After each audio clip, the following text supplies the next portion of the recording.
I'm Sunny Kane, and you're listening to the next Faith-Filled Step right here on Pilgrim Radio. Each week, we'll explore simple, practical ways to respond to God's Word in our everyday lives. Let's choose wisdom over willpower, purpose over pressure, and take the next faith-filled step together. One day, one moment, one decision at a time. Well, hello, friend. Back for another week here on the next Faith-Filled Step, talking about the forward-moving life as pilgrims on a journey. The reality is this world is not our home. We are just passing through, but sometimes we walk through things that feel more than temporary. They feel heavy and hard, and we can lose perspective in seasons like these. We can get our eyes fixed more on our circumstances, more towards worry than they do towards our trust in God. These are those moments where life gets flipped upside down, the rug gets pulled out from underneath you, your life gets entirely hijacked, and you're sitting with a new, sobering reality. Have you ever been there? I mean, maybe you're there right now, or someone you love is walking that journey. And if so, I want to encourage you to share this episode with them. You might be live on Pilgrim Radio, but anywhere you listen to podcasts, you can find this. But in today's conversation, we talk about, in these seasons, how do you practice trust when you are so filled with worry? And how do we actually engage grief rather than wallpapering over it? And how do we intentionally choose to join Jesus in the hard with what's in front of you today? Well, my guest is Timmons. He's a Grammy-nominated singer and songwriter. A portion of his life was just portrayed in the movie I Can Only Imagine 2 that just released. But Tim is a fellow sojourner on this pilgrimage towards heaven. And today he invites us to move beyond just enduring hardship and to learn the nearness of God in the midst of it. So whether you're sitting in a moment where your normal feels like it was just hijacked, maybe you're in the middle of a struggle and wondering if a life of joy is even possible, this conversation is an invitation into more. With that, here's my guest, Timmons. All right, well, Tim, I want to thank you so much for being with us here today on the next Faith-Filled Step. We're glad to have you with us. Thank you. Thanks for having me. Well, as we're getting started, I always love starting here. I think it tells us so much about a person. There is this difference between knowing about God and then knowing Him personally. And so I am curious, when you think about the names of God or the aspects of His character, what resonates most deeply with you right now? Oh, yeah, I think it's a pretty easy one for me to answer, which when you started, I'm like, what's going to happen here? I think His nearness is just the thing that it holds me. I've engaged Him in so many of His different characteristics, and I've also had a lot of questions on so many of His characteristics, and still do. Yet I think the thing that I hold to most and helps me through my day is His nearness, and living as though that's true. And, just to start this one off with a real bang, I don't know if I'm fully 100%. I've got this whole thing on lockdown, like this whole religion thing. I just, if anybody has it on lockdown, you've got it all 100% sure. That's so great. I'm so happy for you. I don't have it 100% figured out. And I think that's also called faith. Yeah. And so I'm just trying today to say, I'm going to bet my one and only life on the fact that Jesus, you are near me, and not just near me, but the people I'm praying for. So Emmanuel is probably my favorite name at the moment. I appreciate the honesty there. And I think, I'm relating. I'm sure our listeners are as well. And especially the key there that you're saying, living like you believe it's true. I mean, because we can say we believe something, but there is a difference in learning how to live it out practically. Even the word to believe, Christians, we seem to use that word like candy. Do you believe this is the same thing? And the word to believe in English, in Western English, is so different from the actual original word to believe. And Jesus rarely uses the word to believe, but when He does, it means to be found living as though something is true, which is just fascinating. We kind of do this mental assent that, okay, if I believe mentally that this is all true, then I'm good. The demons believe. They've got way better theology than we do. So I'm just trying to be found living as though it's true that Jesus is at work in all these things. Yeah, I love that.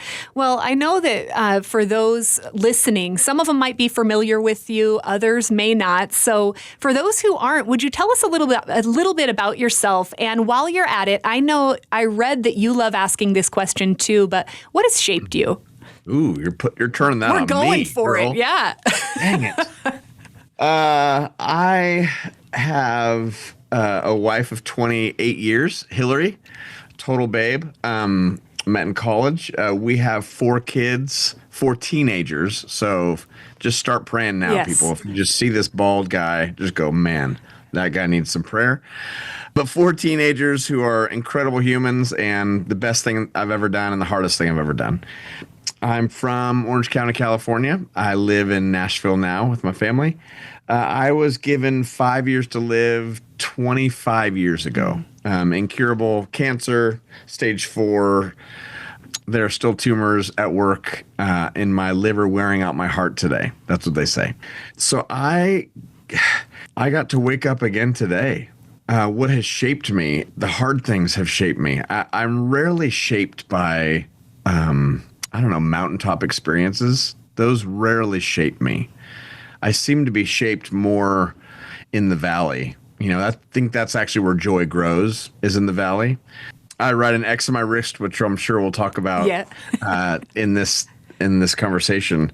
But that has shaped me, living as though it's true that Jesus woke me up again today, and I don't have to work for him. I just join him. I used to work for God. That shaped me.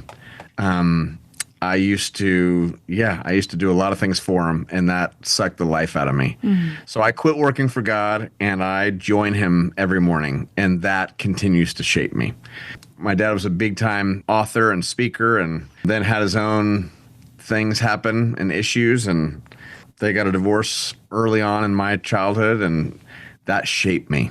Yeah, so many things have shaped me into who I am today. I wore husky pants when I was a kid because little boys' pants weren't fitting little Timmy Timmons. Oh my goodness. So, but even that shaped me, right? Us, I see myself different because I was kind of a large little kid. So I see myself even different today, and that shapes me even to today. So that's why I love that question, is I think we get to see how we're living out our shaping. And I think that so often, you could answer that question different, on any given day. But it is. I agree with you. It's those difficult things in our lives, the places where we desperately needed Jesus, that really end up shaping us and marking us in a way that we leave changed. And I know we're here to talk about some of that today. You just wrote and had a book release, Waking Up Again, A Journey of Grief and Gratitude. And I would love for you to just tell our listeners about the heart of that book and what really your deepest hope is for the people who read it.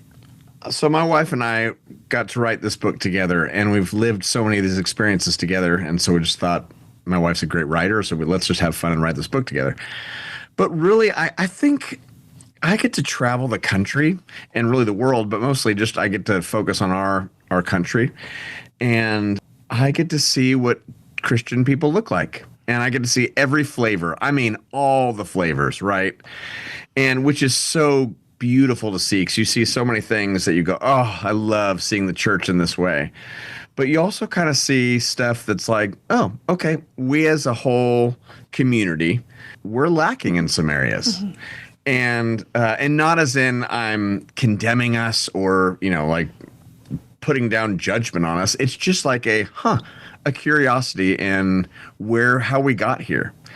And so this book is in no way an expert telling people what to do, but it's a fellow pilgrim, fellow journeyer who is living an experiment. So my wife and I have been living an experiment for the past 15 years. Like, what would it look like to actually put our trust in Jesus? Like the real, not just like Christian stuff. Hey, Jesus is going to come through, but like, what if Jesus knows what's best for his kingdom and we don't? And so we've kind of stopped telling him what to do, and we've just said, let's just try to practice his heart every day and wake up more intentionally. what's he doing? How do we join him? So the book Waking Up Again is really like an invitation to join Hillary and I in these experiments of waking up more intentionally every morning. And what would it look like if Jesus people, Democrats or Republicans, don't care?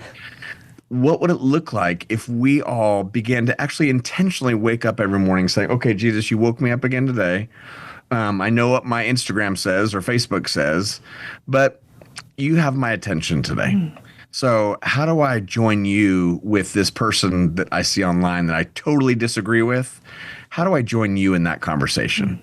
Like that would change a lot of things. Yeah. So I mean, in the book, you'll laugh a whole bunch. There are a lot of heartfelt stories in there, but really it's this invitation to waking up more intentionally every morning. Now, you mentioned that in that you guys noticed that something was lacking in the church. What would you put words to that for a minute of what do you feel is lacking? Oh, that's a whole different book. It really is. I don't know. I think we have gotten really pretty great at being Western American Christians. And we read the text, we read it like Americans do, just really flat. You know, if you go to a library, there are a whole bunch of different types of literature, right? That you don't go into the science section and start reading a book like it's some kind of prophecy. Like you're like, oh no, this is a science book. And even reading the book, how we read the book is just so different. We read it very flat. It's one thing. And so I travel the country seeing that. I think we have left the idea of part of joining Jesus is actually like blessing our enemies. We are the blessers of the people around us. And as I travel, we have become kind of a group of people that love to hang out together in our own little things, which is awesome. But if you're not part of our thing, you're wrong and you're probably going to hell. Yeah. And I think it's just an interesting thing for us to kind of look at it and say, Jesus, how would you talk to these people? How would you love people? And I guess in this season, we're kind of the moral police, and Jesus doesn't seem to be the moral police. The Pharisees seem to be the moral police. And so we're just in this time of going, how do we really see the real Jesus and join him? And again, I don't care which political side you live on, but I think when we get off of our cross to protect Jesus, I think we've just jumped ship. So we're seeing that all over the place. And even in my own self, right? So I see in my own self when I see somebody that cuts me off on the road, and I want to instantly either tell them they're number one, or at least I will drive by you and I will smile at you like, you know what? No problem. I'm a Christian and I will love you. But in my heart, what I'm saying to you, my friend Sonny, is if you drive that way, I will be like, I'm better than you. I'm just so you know, I'm better than you, which is called contempt. And so we see contempt, we see fear. Fear is everywhere, and not just like fear of government, but fear of like we're so scared when. What if Jesus is at work in all things? I think when hard things, calamity happens, we as a church, we shut down. And we leave the place of trust. We are more addicted to worry than we are trust. And then I guess just one of the things is, what if Jesus is actually real? I think I'm a part of a bunch of worship services, and I honestly think Jesus in a lot of places is kind of looking at our songs going, dude, I don't need your guys' songs anymore. You're praising, your hands are up, you're surrendered. But what happens when your neighbor does something that you feel is wrong, or you don't agree with your neighbor? Like Jesus people all of a sudden leave the cross and we become whatever we become. So we're just going, okay, we see a lot of things and we see them in ourselves. Our book has a bunch of stories of our own failures in these ways. And we're just saying, guys, what would it look like if Jesus had our actual attention? I love that. My mind is going all sorts of different places, both to your book and questions I have more on. But I think I want to go to that. You know, you brought up worry and trust. And I do believe that we probably at the heart of us long to be the kind of people who trust in Jesus. But the reality is when we walk through hardship, the worries do surface. So I would love for you to talk to the person who is worrying right now, somebody who just walked into something that maybe is life life altering. How would you speak to them about worry? And, I know you also share a story about casting your cares on Jesus and a very endearing story with your grandpa Bob. So, maybe share a little bit on that with us. Yeah. I mean, if you're jumping into life and life has just hit you in a place that you feel, whatever you feel, unseen, out of control, scared, I'm just going to start out by saying I'm so sorry. Like that is not an easy place to be. And for me just to like wallpaper over that thing and say, well, all you need to do is trust. It's like, man, there are reasons why I run to worry. And a lot of times I think underneath worry is a lack of trust that I haven't seen God do what I want him to do in this area. And so because of that, I actually don't believe, like if you poked up my theology, you'd go, God's at work in all things. But if you look at my life and you look at my worry, you'll actually see underneath that I actually don't think he's going to come through. I'm at the bottom of it. If you're just somebody looking in on my life going, I wonder what that looks like, you'd see that I actually underneath all the things don't really believe that he's going to come through. And I think that's probably true with anybody who's worrying right now. And that's not anything to be shamed about or how dare you. Like, that's just part of the thing. I know that I get good at what I practice. I practiced CrossFit for a long time. Like, I mean, you can't tell now because look at how strong I am. But you get good at what you practice. And when you're practicing it with people, the same thing over and over and over, you just start getting more powerful and awesome because you're doing this with people and you're practicing in hard times.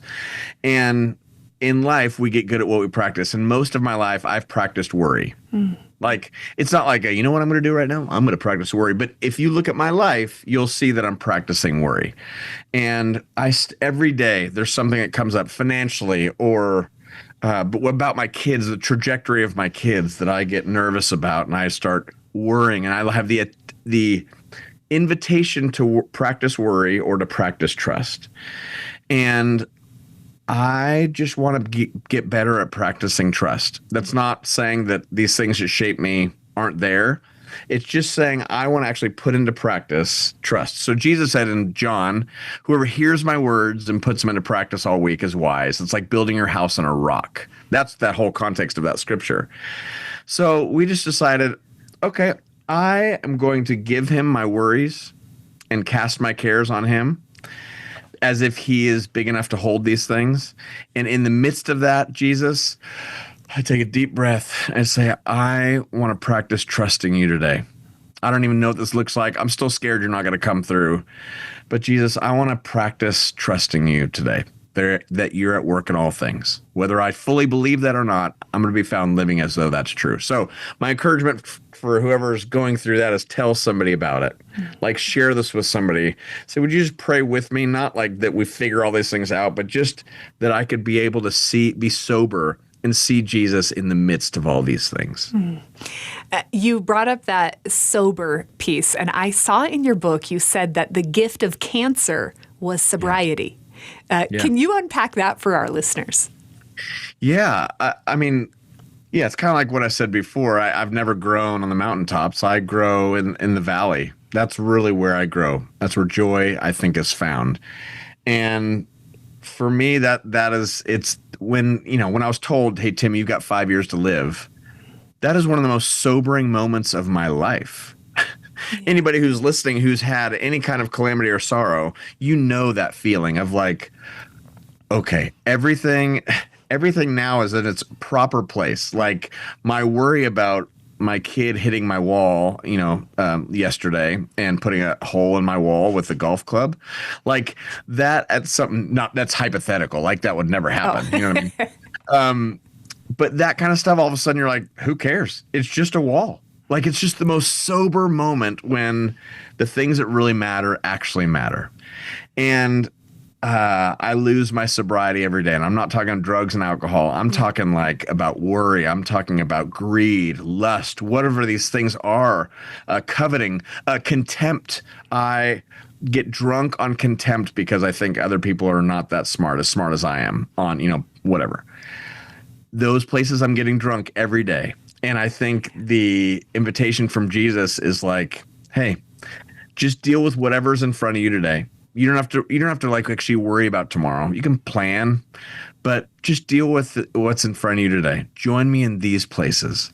And the more that I'm practicing that, the more that I am able to stay more sober.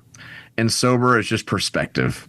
So I don't pray that God will bring more calamity into my life. That's a dumb prayer. Yet, when calamity is coming, I think because I've been practicing this for so long, I'm getting quicker at saying, okay, Jesus, I hate this. I hate what's happening right now. And what do you have to show me in the midst of this? Like, you're at work in these things. That's what I'm going to live. So show me stuff. So that's how I'm trying to live these days. Yeah. Keyword try, right? Yeah. And even at the end of my book, I have a little section in there that I talk about. I'm trying to use less words ending in ED and more words ending in ING. Like, I've learned this. I'm like, no, you haven't. I figured this out. I'm like, no, you literally have not figured this out. You're figuring, you're working these things out. I am not healed. I'm healing. Like, there's a ultimate healed when we are done with this life. That is a true healed. But for now, I'm healing. I'm learning. And I'm in process, and that's okay. So clearly there's a story here. I mean, earlier you share with us that 5 years you were given to live, that this cancer but you're 25 years beyond that. What is the story there? Is it literally just, is it a treatment that helped you, or how has this happened in your life, Tim? Yeah.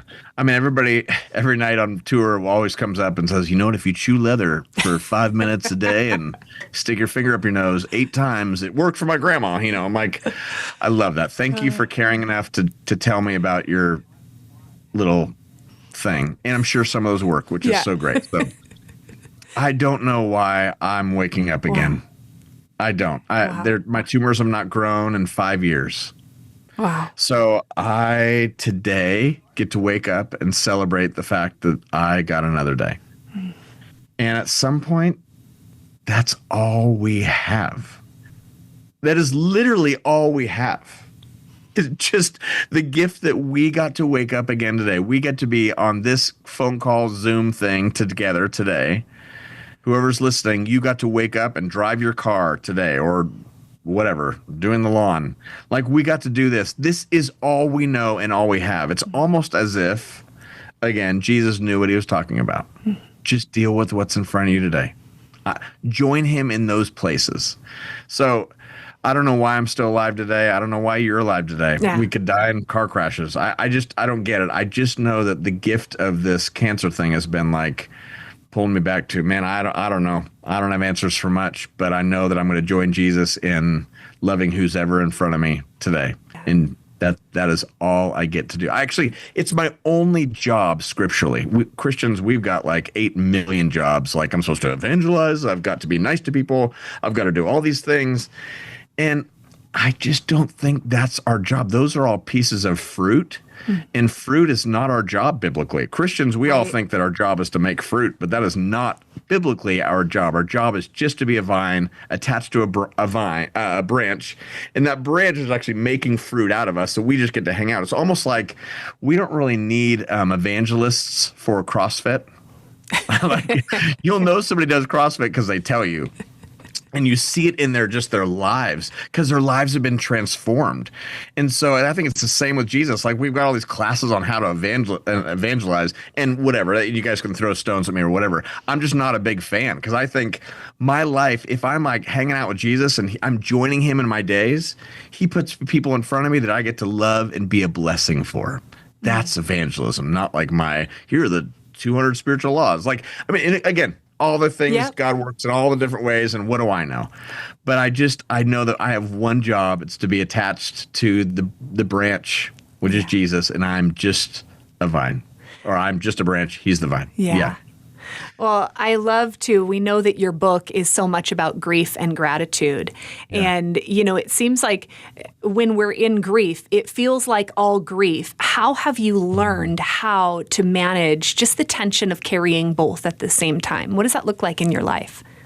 Yeah, I haven't learned much, but I'm learning. I'm in the process of learning how to hold these things. There's a thing that we often do, and I've probably said it a million times too. We say, "Oh, that's so hard," about whatever thing is going on in life. Oh, that life is so hard. But God's good.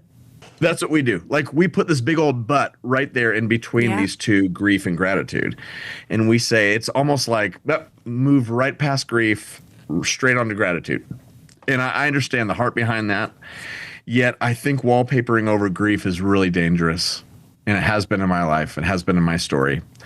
And even as I look at Jesus, Jesus seemed to grieve really well. Like when he cries for Lazarus, cries for his friend, who he knows very well what's about to happen, I think. He cries in the garden. There's a grief there, having to take this cup of wrath.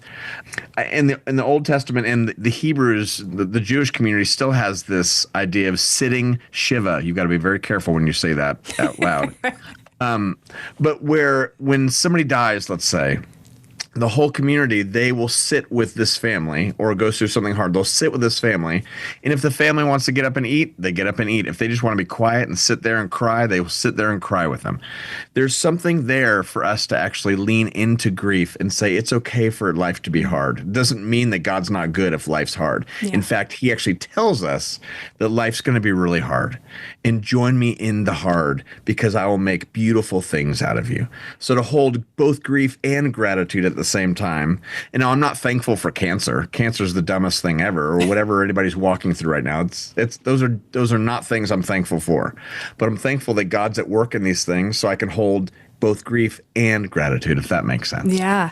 Well, and I think it's hard. It seems like we vacillate between the two, right? We either get stuck completely in the grief or, like you said, the wallpapering over, man. And I think that Christians, for some reason, we feel like that is the place. Like I need to be all grateful and blessed be the Lord on high. I'm going through a hard time. Good. But yes, praise the Lord, praise the Lord. Yep. And we forget that he is in that grief. And I'll be really honest there. You know, we walk through a season of grieving. We have a daughter who wrestles with chronic illness. And honestly, when I had days that I pressed into joy or pressed into gratitude, Tim, I felt guilty. Like I was forgetting that she was suffering. And so there's so much at play in grief and gratitude. And I don't think any of us really know what the heck we're doing. Yeah. Gosh, what if God's big enough to hold our grief? I mean, it's almost as if that when we think that when I would say something that would be that I couldn't say on radio to God, that he'd be like, well, like, oops, sorry, Tim, you've just said something too hard to me. Like, we're done. And I just surely don't see that as the way in the heart of God. It seems like he welcomes the honesty, welcomes our grief, and is like, I'm in this with you, and I love you, and I'm so sorry. And this was not how I designed it in Genesis 1 and 2. This is not. And so in the meantime, Emmanuel, God with us, is with you. And my spirit is with you in the midst of these things. So let's grieve hard in the midst of these things and also have gratitude that he woke us up again today. We get to join him and walk with him in his presence in the midst of grief. Like, that's good news. Not just Jesus dying on a cross for my sins so I get to go to heaven. This is like so much more beautiful that eternity starts here, even in the midst of my grief. Eternity has already begun. Heaven on earth. It's our prayer every morning, right? That your kingdom would come on earth as it already is in heaven. Like, this is not just a future thing. This is like present tense. Eternity has begun. The kingdom is alive and well today. So how do we join in that kingdom right now? It's almost like I get to look with a different set of glasses today, like kingdom glasses instead of just my natural eye glasses. Man, that is good news. Yeah, such good news. Now talk to us about the X. You mentioned it earlier, but you have a daily practice of writing an X on your arm. And maybe some people have seen this. I saw this a little bit in the movie I Can Only Imagine 2, where your life was portrayed a little bit there. But can you talk to us about what it means to you? Yeah. So have been writing an X on my wrist for the past 15 years. And it's just the X used to stand for the Christ. It was kind of like a symbol. And I didn't want to put a cross or an ichthus or, something on my wrist that was for anybody else. It was just my own practice that I was done trying to be awesome. I was done trying to work for God. I used to work for God. I don't work for him anymore and will never work for God again. I join him. That is my job. And so I just was like, Jesus, you woke me up again. I'll put an X on my wrist again. Like you gave me another day. So I have one job today. That's it. Period. I get to wake up because you woke me up, and I get to join you in the cool things that you're already doing. So the X is my reminder as somebody cuts me off on the road. Then I see my X. I'm like, okay, you don't get to condemn that person. You don't get to think you're better than that person. You get to actually pray blessing for that person. Like that is so different than the way that we all work, even in the church. We don't work like that, but Jesus does. And so I'm just, it was just my own little practice. And now, millions of people are writing X's on their wrist every morning. And at my shows, they're just people, everybody's got an X on their wrist. And what an honor to just encourage people to find their own X or to find their own way to remember just to join them. Like no other job, Jesus people, whoever's listening, you don't have to do all the things today. You just join them. So that's why I started writing the X. And then that became a big part of I Can Only Imagine 2. And I'm honored that other people are finding their own way to join Jesus through something that I've been a part of. Yeah. So why not just get a tattoo? Such a great question. I've said it a few times, but we get good at what we practice. Yeah. And I think there's a practice of me every morning going, okay, I got another day, so I will write it again. If I got a tattoo, I think I'd forget it. And there are times that I write this X a few times on my wrist because I'll watch how I will try to schmooze somebody, or I will try to get my way, or I'll try to somehow build my kingdom. And it's like, Timmons, man, just remember, this is not about your kingdom today. Yeah. Like seek first the kingdom of God today, not yours. So yeah, that's why I don't have a tattoo of it. And people have said you should do an outline of an X and then fill it in every day. So I don't know, who knows? But today, this is my gift. I got another day, so I will write it once again. Now, a couple times through this interview, you have mentioned that you no longer work for God, that you join him. Can you help us understand what is the difference? Yeah, it sounds a little crazy, obviously, but that's fine. Because look at me, I'm a little nuts. Me too. You're in good company. Okay, good. I was a worship leader in Southern California for 15 years at a ginormous church, a few really big churches out there, and I was doing great, top of my game. And yet I at some point just was so tired. Like not physically tired because I've got cancer and I don't know what normal people feel, but soul tired. Like my soul was exhausted from working for God. I was trying to do all the things. I tried to evangelize. I tried to get these churches to really be singing and raise their hands. And I was doing so much work for God, even being nice to people. Some person comes up that I'm like, oh gosh, this person again. But you know what? Jesus wants me to be nice to this person. And it's fine. I was being nice to them, but I was doing it because out of duty, not out of, I've been so loved that Jesus, I'm going to join you in this conversation with this person. How do you want to love this person? And I get to play a role in that. Those are two really different ways of loving a person in front of you. One is a duty, one is earning, and the other is relational. The other is Emmanuel, God with us. And I remember turning in my figurative work paper, getting a pink slip and saying, I'm done working for you. I'll never do it again. In fact, I'm just going to join you for the rest of my days. If you're actually real, Jesus, and I don't even know how this all works, but I'm going to join you. Your way is way better than mine. And it has been the greatest gift of my life because the pressure's off. Yeah. I don't have to save people anymore. I don't have to change people anymore. I don't have to be extra nice because I'm good and Christian. When I'm sober enough to just join Jesus, it just is way more beautiful. And the king of the kingdom, as if the king knows what's best for his kingdom and I don't. It's almost arrogant for me to go, here's what's best, God, because that's what I've done. That's what's made me so sad at God for so many years, is every time I think, God, just so you know, this would have been really cool if you would have used me for this. And obviously you don't know what you're doing. Yeah. Yeah. I mean, I love the honesty that you're sharing with us today. And I do think that so many Christians start out where you're talking like in that striving, working for God, proving something. Yeah. And you're right. I mean, moving to that place where we're more in overflow, it's like we're living in an exhale instead of living holding our breath. I mean, Yes. I've been in that shift and I'm trying to practice living in it. I think I still try to go back to striving every now and then. I'm still trying to prove something, Of course. That's why I write the X on my wrist every day. It's part of the practice of, okay, I kind of blew that yesterday. And no problem, no shame attached to that. Just, I think I tried too hard yesterday. And Jesus, what do you want? Where are you at work? I just want to join you there. I'm sick of trying to be awesome or trying to do the right things that seems Christian. But like, where are you at work? Yeah. Way more fun. Yeah, way more fun. Well, before we end our time, I mean, I can't not go there. It must have been so surreal to see your journey come alive in the new film, I Can Only Imagine 2. How did the idea of that film come about? I really wanted my family to see me as good looking. And so I went to the author, the writers and the producers. I said, you guys, can we do a movie about me that has a really good looking guy play me? So that's kind of its origin story. Not at all. Writing the song and being a part of writing the song, Even If, that Mercy Me put out. Yeah, that's kind of where the story came from.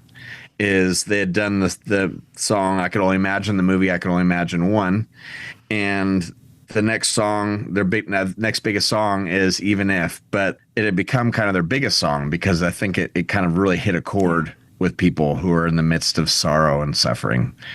And so they thought, okay, I guess we could do this movie and just do some like fan mail, people that writing in. And Bart was like, man, I don't need another movie about my life. Like, we don't need this. And they ultimately then came to Bart and said, just think about it. And so Bart went to one of the writers, and the writers was asking him about, what's your story with the song and what's Tim's story? And so they were telling him the stories, and they're like, uh-oh, you just found your movie.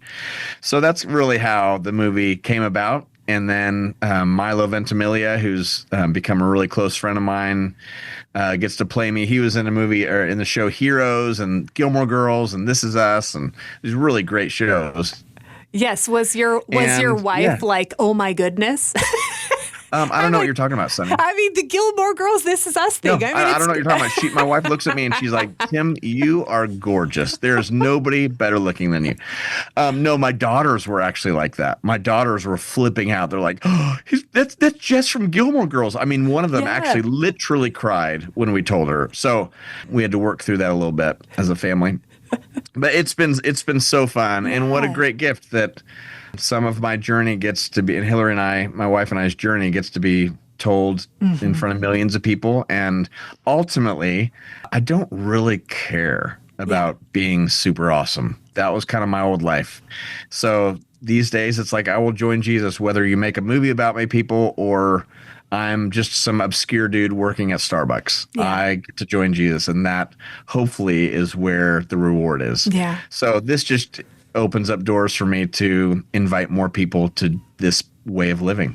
I love that. And I would say in watching it, glory goes to God, honor goes to people. And so I'll just say, my daughter and I watched it. I mentioned she has chronic illness, and just seeing the storyline come through that even if knowing she has not come to the other side of chronic illness. It is her daily reality every single day. It was very encouraging for somebody and pointed her to Jesus, not how, Milo acted or not the even if story. It was the heartbeat behind it. So thank you for allowing your story to be opened up in such a way that the whole world could look in, because it is making a difference. And they're not walking away saying Tim Timmons is so awesome or Bart Millard is so awesome. They're walking away saying, how good is God?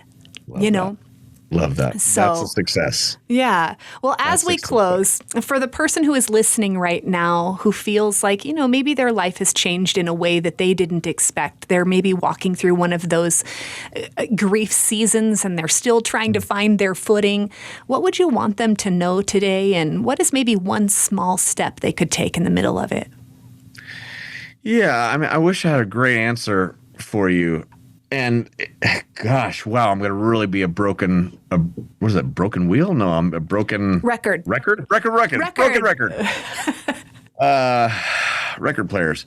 Man, I think this idea of stop working for God, even in the midst of your grief and your sorrow, that you don't have to put on a face for him. That's just not what we have to do. We get to join him in the midst of our grief. We get to join him in the midst of life when it's beautiful. I think joining him is like my main invitation for you. And again, I've been a varsity American Christian most of my life, and it didn't work out. I'm a preschooler as just a follower of Jesus. And it has been way more fruitful, fun, and powerful. And my invitation for anybody else, one of the things that we do, I have a nonprofit called 10,000 Minutes.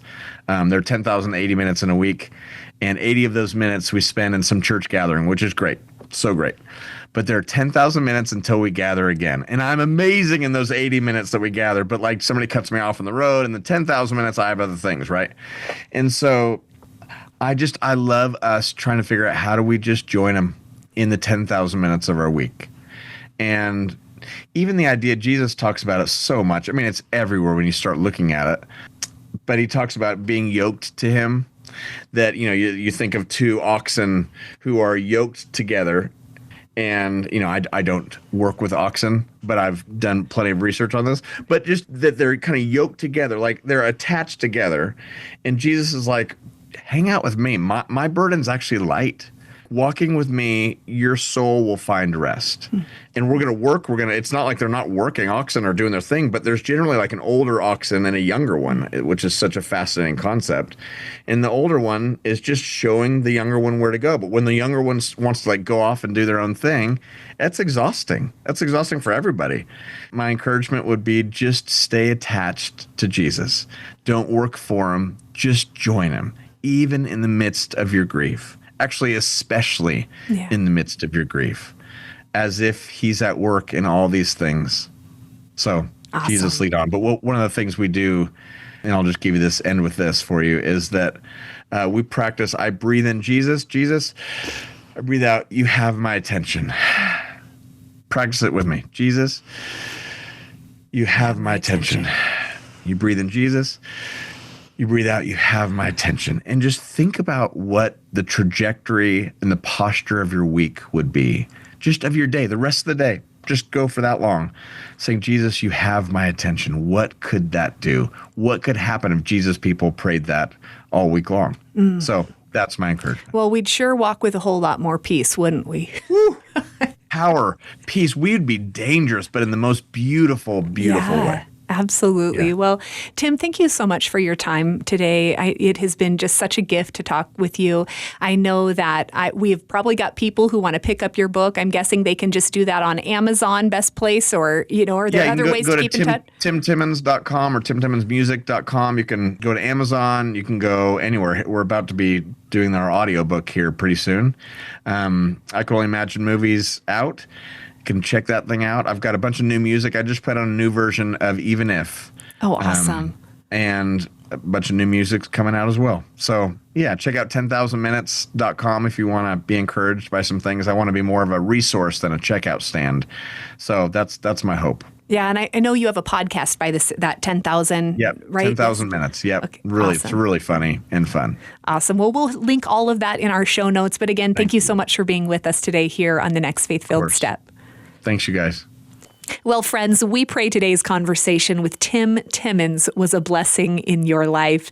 And if you're listening live on Pilgrim Radio, we want you to know you can find this and share it with a friend anywhere you listen to podcasts. Spotify, Amazon Music, YouTube, Apple Podcasts. You'll find the next faith-filled step there. And we want to encourage you to subscribe so that you never miss an episode, or maybe for those summertime road trips, you can binge listen to all of the episodes there, including today's conversation with Tim Timmons. Well, thanks for spending time with us today. May the Lord bless you and keep you, make his face shine upon you, be gracious to you, and give you peace. Well, thanks for listening to the next Faith-Filled Step right here on Pilgrim Radio. This week, look for one way to respond to what God is revealing in your life. One day, one moment, one decision at a time.